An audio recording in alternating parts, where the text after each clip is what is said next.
네, 지난해 공공기관의 채용 비리 의혹이 뜨거운 쟁점이 됐었는데요. 이 정부가 공공기관 전수조사라는 칼을 빼들었고 바로 오늘 그 결과가 공개됐습니다. 자세한 조사 결과와 개선 방안까지 공공기관 채용 비리 전수조사를 총괄하는 국민권익위원회 박은정 위원장 모시고 이야기 나눠보겠습니다. 안녕하십니까? 안녕하십니까? 네, 오늘 정말 정신없이 바쁘셨을 텐데. 예, 좀 바빴습니다. 불러주셔서 감사합니다. 아유, 저희가 고맙습니다. 네. 지난 3개월간 정말 많이 바쁘셨을 걸로 예상이 되는데요. 서울시 교통공사 친인척 채용 비리 그걸 계기로 지금 공공기관 전수조사를 했습니다. 물론 뭐 오전에 기사가 다 나와서 대부분 알고 계시겠지만 그래도 한번 간략하게 좀 정리를 해주셔야 될 것 같습니다. 먼저 정부는 이번 채용 비리에 대해서 정말 강력한 척결 의지를 가지고 전수조사를 실시했다라고 하는 것을 먼저 말씀드리고 싶습니다. 공공기관 1,205개소를 대상으로 조사를 실시한 결과 수사 의뢰, 그다음에 징계 문책 요구가 필요한 공공기관 채용 비리가 182건으로 적발되었습니다. 그리고 이 중에서 부정청탁이나 부정지시, 친인척 특혜 등의 비리 혐의가 짙은 수사 대상이 36건, 그다음에 채용 과정상의 중대한 오류, 반복적인 실수, 이런 부분으로 징계 문책 대상이 된 것이 146건입니다. 유형별로는 신규 채용이 158건, 정규직 전환이 24건. 그리고 지난해 사실 정부 대책으로 채용 절차 기준이 대폭 강화되었습니다. 그래서 그런데 이제 이것이 제도 도입 초기라 현장에서 아직 충분히 인지되지 못한 탓에 일부 업무 부주의, 절차상의 위반 이런 것들도 이번 기회에 체크해 보니 2,452건으로 비교적 많이 발견됐습니다. 2017년에도 특별 점검을 한 걸로 알고 있는데요. 이번에도 사실 상당히 많은 지적사항이 나오지 않았습니까? 그래서 이걸 뭐 적발을 많이 한 게 다행이라고 해야 될지 불행이라고 해야 될지 모르겠는데 권익위원장으로서 이렇게 2017년에도 했고 그리고 이번에는 했는데 많이 나왔다. 그럼 좀 어떤 기분이 드십니까? 정부가 지난해에 강력한 의지와 또 대대적인 조사를 실시하고 후속 조처까지를 발표했음에도 불구하고 이번에 조사 결과 다시 이렇게 비리 내지 문제가 적발된 것에 대해서 참으로 안타깝게 생각합니다. 이것 자체가 의미하는 것은 채용 비리라고 하는 것이 정말 오랜 고질적인 비리, 관행 이런 속에서 이루어져 있고 이것이 또 은밀하게 이루어지기 때문에 그만큼 적발이 어렵고 그런 만큼 이게 일회적인 적발 또 한두 가지의 제도 개선 이것만으로 되는 것이 아니고 않겠죠. 정말 지속적인 점검과 이런 것이 필요하다라고 하는 것이 이번 조사 결과를 통해서도 확인이 된 셈이라고 할 수 있겠습니다. 예를 들어서 이번에 좀 특이하게 말씀드릴 수 있는 것은 의료계, 체육계, 그다음에 문화예술 이런 전문 특수 지역이죠.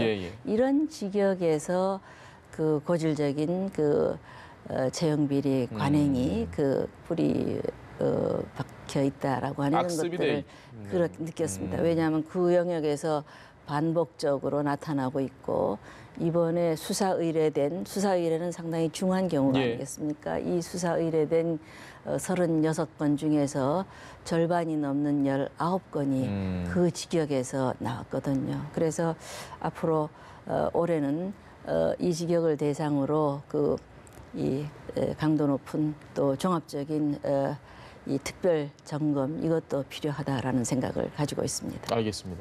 오늘 발표 나올 때 드는 생각이 전수조사 기간이 지금 1,200개가 넘는데요. 3개월이면 그냥 산술적으로만 계산해서 90일 거기서 주말 빼면 하루에 한 20개 정도 기관을 조사를 해야 되는 아주 많은 양입니다. 물론 뭐 많은 기관이 동시에 같이 했겠지만 이런 우려에 대해서는 어떻게 생각하십니까? 말씀하신 대로 그 기관들이 많습니다만은 그 기관 모두 다가 또 대대적인 신규 채용을 한 것은 아니죠. 예. 그 중에서 이제 신규 채용과 정규직 전환이 있는 그렇죠. 곳을 대상으로 했고 이번에 이 조사는 범정부 차원에서 이 채용 비리 척결을 위한 추진단을 만들었습니다. 아예 상설 조직으로. 그래서 거기에서 이번 조사에서는 특히 그 경찰청의 수사관, 예. 그다음에 고용부의 근로감독관 130명을 거기에 투입을 했습니다. 그래서 말하자면 조사의 그 전문성도 대거 높였습니다. 그래서 뭐 이번 조사 결과 그 조사의 기간이 이렇게 짧다라고 생각했다라면 당연히 이걸 뭐 충분한 그 조사 기간을 연장을 해서 그걸 했을 겁니다. 그러나 기간이 짧기 때문에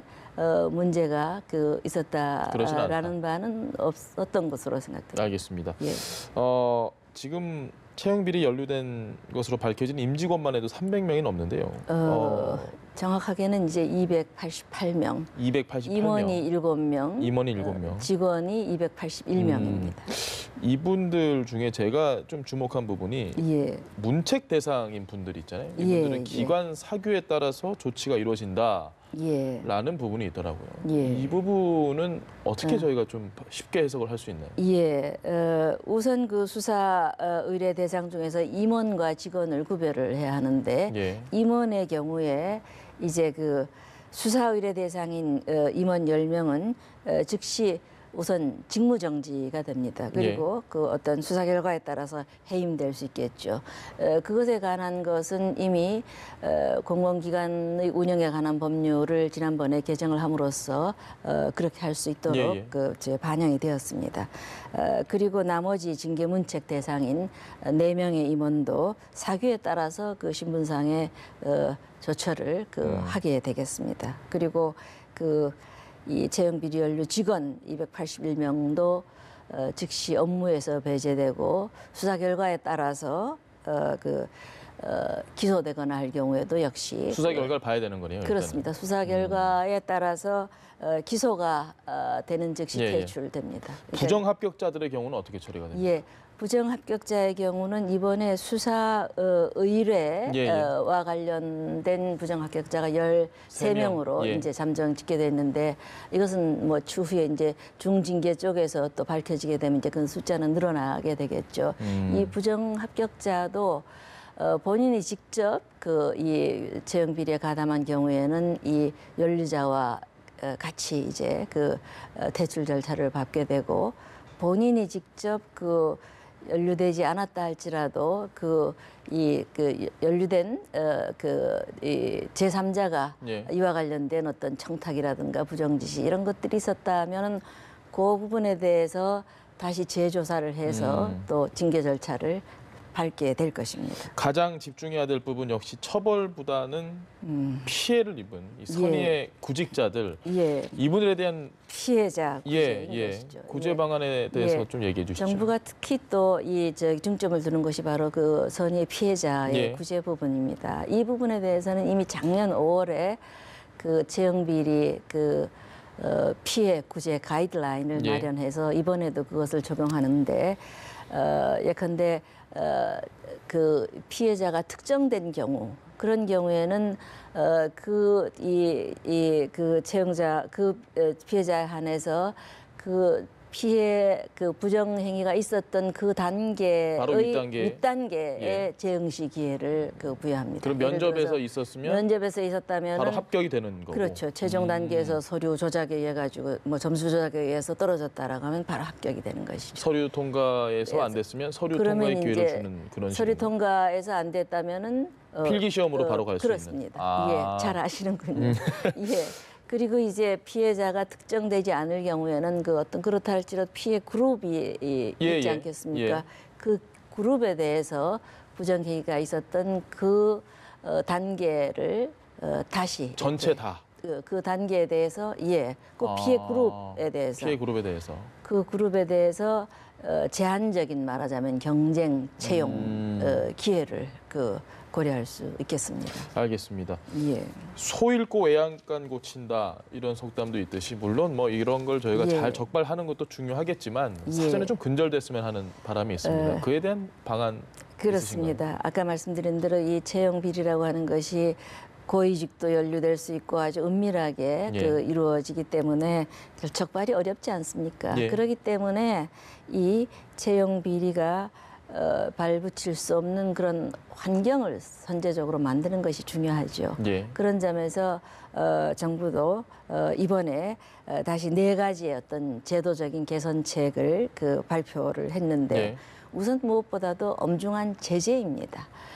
이 제재, 이 비리 연루자에 대해서 이번에는 공통의 징계 양정 기준을 마련을 했습니다. 예. 기관 간의 어떤 온정적인 봐주기 관행 이런 것들을 없애기 위해서 그리고 징계에 대한 감경을 금지하고 이 징계 비리 연루자에 대해서는 보직에 있어서도 예. 감사라든가 인사 이런 쪽은 차단을 하는 그런 장치를 만들었습니다. 그리고 또 기관의 내외부 통제를 강화한다라는 것인데 예. 그건 앞으로는 이 매년 채용 전반에 실태 전반에 걸쳐서 매년 이제 조사를 계속. 정기적인 정례 조사를 한다라는 것이죠. 그래서 거기에서 발견된 취약 기관 이런 것에 대해서는 다시 특별 집중 점검을 하는 그런 체제로 가고 그 다음에 채용 과정의 투명성을 높이기 위해 가지고 특별 채용 경우 여기 이제 기관장 재량이 좀 과도할 수가 있지 않습니까? 그래서 이번에 특별 채용 규정을 일괄적으로 정비를 하겠습니다. 그리고 가능하다면은 공신력 있는 외부 기관을 통한 통합 채용이라든가 아니면 위탁 채용 이것도 활성화하는 방향으로 하겠습니다. 그리고 알겠습니다. 또 요번에 이제 새로 들어온 것이 네. 친인척 특혜 관련 의혹을 방지하는 그런 방안도 추진하는데 사실 어떤 파견이라든가 용역업체 이런 쪽은 이제 민간 기업 쪽이 되는데 이 민간 기업에서의 채용 비리 이런 쪽을 법적으로 규제하는 것이 좀 미비했습니다. 예. 그래서 이번 기회에 채용 절차의 공정화에 관한 법률이 있는데 그 법을 개정하고 그 다음에 이제 친인척 채용을 공직자가 할 수 없도록 하는 이해충돌 방지법 요새 많이 많이 이야기되고 있는 그것도 이제 제정을 추진을 하고 그 다음에 이제 많이 하시네요. 예. 뭐 여러 가지 있지만 시간 관계상 다 예. 말씀드릴 수는 없겠습니다만은 한 가지 더 또 말씀드리면은 가족 채용에 대해서는 앞으로는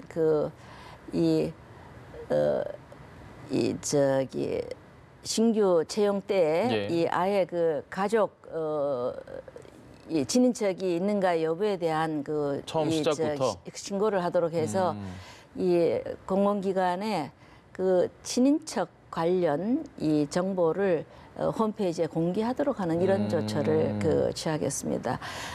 이 부분은 예를 들어서 뭐 수의계약이라든가 이런 것이 불가피할 때가 있지 않습니까? 그러나 이제 수의계약은 또 어떤 공정성에 우려가 투명성 우려가 있기 때문에 수의계약의 경우에는 공공기관 홈페이지에 공개하도록 되어 있고 예를 들어서 공공기관의 이 퇴직자가 자회사에 취직하는 경우도 공공기관 홈페이지에 이걸 공개하도록 되어 있거든요.